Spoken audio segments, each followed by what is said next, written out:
আজকে আজকে বাংলাদেশে যে ঘটনাটা ঘটছে, উসমান হাদি বাংলাদেশের একজন জননেতা, যুবকদের আইডল, যিনি বলিষ্ঠ কণ্ঠস্বরে সত্য কথাগুলো যিনি বলেন, আমার প্রিয় ভাই উসমান হাদি, তাকে আজকে গুলিবর্ষণ করা হয়েছে। যারা আন্দোলন করে দেশ থেকে স্বৈরাচারকে দিল্লিতে পাঠালো, এই দেশকে স্বৈরাচার মুক্ত করলো, আজকে তারাই নিরাপদে নাই, কারণ তারা ভালো মানুষ। গতকালকে নির্বাচনের তাফসিল ঘোষণা করা হয়েছে। একদিনের ভিতরেই যদি এভাবে হামলা শুরু হয়ে যায়, আমার তো মনে হয় আগামী নির্বাচন সুষ্ঠু হবে না, সুন্দর হবে না।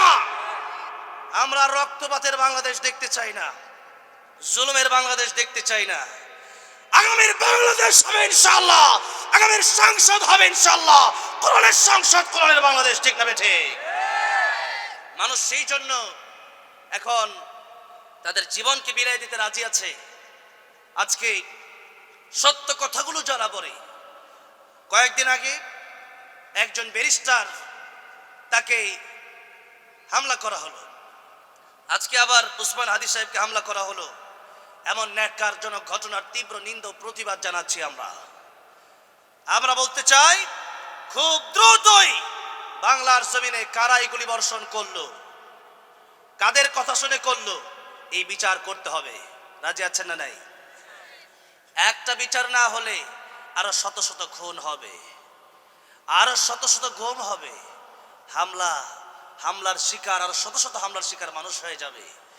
সেই জন্য বাংলাদেশে আগামীতে জুলুম আর চাঁদাবাজি আর দুর্নীতি করে ক্ষমতায় আসার চিন্তা যারা করছেন, দুর্নীতি চাঁদাবাজি জুলুম করে আপনারা ক্ষমতায় আসতে পারবেন না, সেই চিন্তা, সেই আশা মন থেকে ডিলিট করে দেন। জনগণের সাথে ভালো ব্যবহার করতে পারলেই আগামীতে ভোট পাওয়া যাবে, নয়তো ভোট কেন, জনগণ আপনাদেরকে জুতা পিটা করার জন্য রেডি হয়ে যাবে। সেই চিন্তা বাদ দেন, সেই চিন্তা বাদ দেন, সেই চিন্তা এই দেশে বাস্তবায়ন হবে না।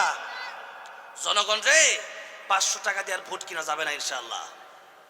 জনগণ এখন আর বোকা নয়, জনগণ বুঝে গেছে যে স্বৈরাচাররা এই বাংলার জমিনের ক্ষমতায় বসতে পারবে না। এই হামলাগুলো যারা করেছে, তাদের তো বোঝা উচিত ছিল যে একজন ভাই, তিনি আমাদের দেশের জন্য এত কষ্ট করলেন, বুলেটের সামনে বুকটা পেতে দিলেন, সেই ওসমান হাদিকে আমরা যে গুলি করছি, তার জন্যই তো আমরা এত সুন্দর আছি। সে যদি ওই দিন না করতো, গত 16 বছরও তো তোমরা পারো না, এখন গুলি করলা কেন? এই জন্য এরা মানুষ হতে পারে নাই, এরা প্রকৃত মানুষ হতে পারে নাই। এই দেশের মানুষগুলো আজকে কেমন যেন অমানুষ হয়ে যাচ্ছে, অমানুষ। এই জন্য অমানুষ হওয়া যাবে না। জাহান্নাম থেকে যদি বাঁচতে চান, জান্নাতে যেতে চান, প্রকৃত মানুষ হওয়া লাগবে। আর এই প্রকৃত মানুষ হওয়ার জন্য আল্লাহ রাব্বুল আলামিন সূরা রহমানের 2য় এবং 3য় আয়াতে বললেন, আল্লামাল কুরআন খালাকাল ইনসান। আমি আল্লাহ আর রহমান যিনি দয়াময়, তিনি আমাদের উপর কোরআন দিয়ে সবচেয়ে বড় দয়া করলেন। কোরআনের বিধিবিধান যতক্ষণ পর্যন্ত আমরা না মানব, চুরি বন্ধ হবে না, ডাকাতি বন্ধ হবে না, সুদ বন্ধ হবে না, ঘুষ বন্ধ হবে না, হামলা মামলা বন্ধ হবে না, মিথ্যা তহমত গীবত বন্ধ হবে না, গালিগালাজ বন্ধ হবে না।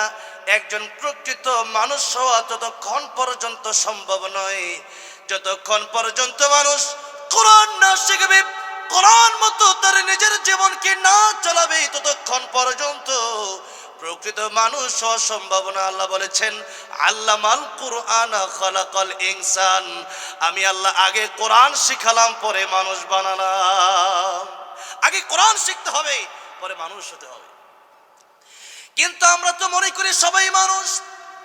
মিশরে গিয়েছিলাম ফেরাউনের লাশ দেখতে, ফেরাউন, তাকেও তো মানুষের মতো দেখা যায়, কিন্তু ফেরাউন প্রকৃতপক্ষে মানুষ না, অমানুষ।